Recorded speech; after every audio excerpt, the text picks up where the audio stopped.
Gujranwala press club के मुखालिफिन को अदालत में भी शिकस्त का सामना। प्रेस क्लब और उसके बैंक अकाउंट के खिलाफ स्टे ऑर्डर लेने की कोशिश नाकाम। अदालत ने शाहिद मुनीर और तनवीर भट्ट की तरफ से दायर की गई स्टे ऑर्डर की दरख्वास्त को खारिज कर दिया। मजीद तफसीलात सरदार ताहिर महमूद की इस रिपोर्ट में। सिविल जज दर्जा अव्वल मोहम्मद फैसल इस्लाम के तहरीरी फैसले के मुताबिक पंजाब हुकूमत की बनाई गई कमेटी की ज़ेरे निगरानी 4 जून को गुजरांवाला प्रेस क्लब के बाकायदा इंतखाबात हुए हैं और इस इलेक्शन के नतीजे में 9 जुलाई को प्रेस क्लब का कंट्रोल मुंतखब सदर और जनरल सेक्रेटरी के हवाले किया गया है। अदालती फैसले में कहा गया है कि मुद्दई फरीक यानी शाहिद मुनीर और तनवीर भट्ट ने न सिर्फ अदालत से हकायक छुपाए बल्कि वो अपने क्लेम किए गए ओहदों बारे कोई दस्तावेजात भी पेश नहीं कर सके हैं।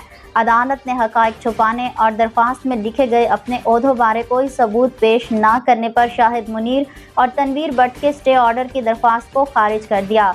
अदालत ने मुद्दा इलयान यानी सदर प्रेस क्लब राना अंसर और जनरल सेक्रेटरी सरदार ज़ीशान ताहिर को नोटिस जारी करने का हुक्म देते हुए कहा कि 28 जुलाई को जवाब दावा जमा करवाने का हुक्म दिया है।